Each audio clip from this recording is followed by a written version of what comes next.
ರಾಜ್ಯ ರಾಜಕಾರಣದಲ್ಲಿ ಮತ್ತೊಂದು ಹೈ ವೋಲ್ಟೇಜ್ ಬಾಂಬ್ ಸಿಡಿದಿದೆ. 2028ರ ವಿಧಾನಸಭಾ ಚುನಾವಣೆಗೂ ಮುನ್ನವೇ ಮತದಾರರ ಪಟ್ಟಿಯಲ್ಲಿ ಭಾರೀ ಅಕ್ರಮ ನಡೆದಿದೆಯಾ ಎಂಬ ಆತಂಕ ಶುರುವಾಗಿದೆ. ಬರೋಬ್ಬರಿ 75 ಲಕ್ಷ ಮತದಾರರನ್ನು ಪಟ್ಟಿಯಿಂದ ಹೊರಗಿಡಲಾಗಿದೆಯಾ ಎಂಬ ಗಂಭೀರ ಆರೋಪವನ್ನು ಈಗ ಆಡಳಿತಾರೂಢ ಕಾಂಗ್ರೆಸ್ ಮಾಡಿದೆ. ಕೆಪಿಸಿಸಿ ವಕ್ತಾರ ಎಂ ಲಕ್ಷ್ಮಣ್ ನೀಡಿರುವ ಆಘಾತಕಾರಿ ಹೇಳಿಕೆ ಈಗ ಇಡೀ ರಾಜ್ಯದಲ್ಲಿ ಸಂಚಲನ ಸೃಷ್ಟಿಸಿದೆ.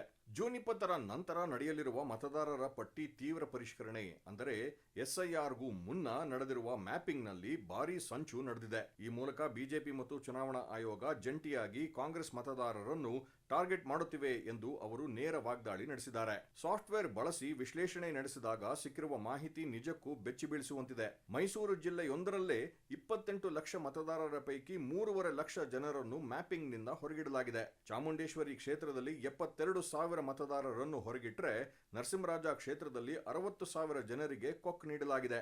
ಇನ್ನು ನರಸಿಂಹರಾಜ ಕ್ಷೇತ್ರದಲ್ಲಿ ಹೊರಗಿಟ್ಟಿರುವ 60,000 ಜನರ ಪೈಕಿ 36,000 ಮುಸ್ಲಿಂ ಮತದಾರರೇ ಇದ್ದಾರೆ. ಅದೇ ರೀತಿ ಚಾಮರಾಜ ಕ್ಷೇತ್ರದಲ್ಲಿ 36,000 ಮತದಾರರು ಮಾಯವಾಗಿದ್ದು ಅದರಲ್ಲಿ 18,000 ಅಲ್ಪಸಂಖ್ಯಾತರಾಗಿದ್ದಾರೆ.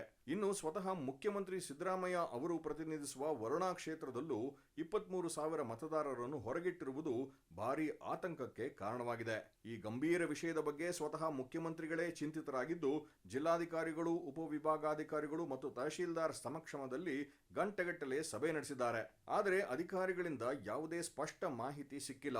ಮ್ಯಾಪಿಂಗ್ನಿಂದ ಕೈಬಿಟ್ಟವರನ್ನು ಮತ್ತೆ ಸೇರಿಸುತ್ತೇವೆ ಎಂಬ ಸಬೂಬು ಸಿಗುತ್ತಿದೆಯೇ ಹೊರತು ಕೈಬಿಟ್ಟವರ ಅಧಿಕೃತ ಪಟ್ಟಿ ನೀಡಲು ಅಧಿಕಾರಿಗಳು ಸಿದ್ಧರಿಲ್ಲ ಎಂದು ಕೆಪಿಸಿಸಿ ಆಕ್ರೋಶ ಹೊರಹಾಕಿದೆ. ಕೈಬಿಡಲಾದವರಲ್ಲಿ 90% ಜನ ಅಲ್ಪಸಂಖ್ಯಾತರು ಮತ್ತು ಪರಿಶಿಷ್ಟ ಸಮುದಾಯಕ್ಕೆ ಸೇರಿದ ಕಾಂಗ್ರೆಸ್ ಮತದಾರರಾಗಿದ್ದಾರೆ. ರಾಜ್ಯದ 97 ಕಾಂಗ್ರೆಸ್ ಶಾಸಕರಿರುವ ಕ್ಷೇತ್ರಗಳನ್ನೇ ಗುರಿಯಾಗಿಸಿ ಈ SIR ನಡೆಸಲಾಗುತ್ತಿದೆ ಎಂಬುದು ಕಾಂಗ್ರೆಸ್ ಆರೋಪ.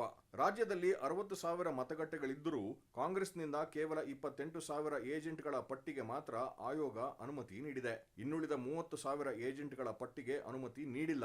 ಇತ್ತ ಬಿಜೆಪಿ ಬೆಂಬಲಿತ RSS ಕಾರ್ಯಕರ್ತರು BLOಗಳ ಜೊತೆ ಸೇರಿಕೊಂಡು ಕಾಂಗ್ರೆಸ್ ಬೆಂಬಲಿತ ಮತದಾರರ ಹೆಸರನ್ನು ಪಟ್ಟಿಯಿಂದ ಸುಲಭವಾಗಿ ತೆಗೆದುಹಾಕುತ್ತಿದ್ದಾರೆ ಎಂದು ಕಾಂಗ್ರೆಸ್ ದೂರಿದೆ. ಚುನಾವಣೆಗೂ ಮುನ್ನವೇ ಶುರುವಾಗಿರುವ ಈ ವೋಟರ್ ID ವಾರ್ ಮುಂಬರುವ ದಿನಗಳಲ್ಲಿ ಇನ್ಯಾವ ತಿರುವು ಪಡೆಯುತ್ತೆ ಅನ್ನೋದನ್ನ ಕಾದು ನೋಡಬೇಕಿದೆ.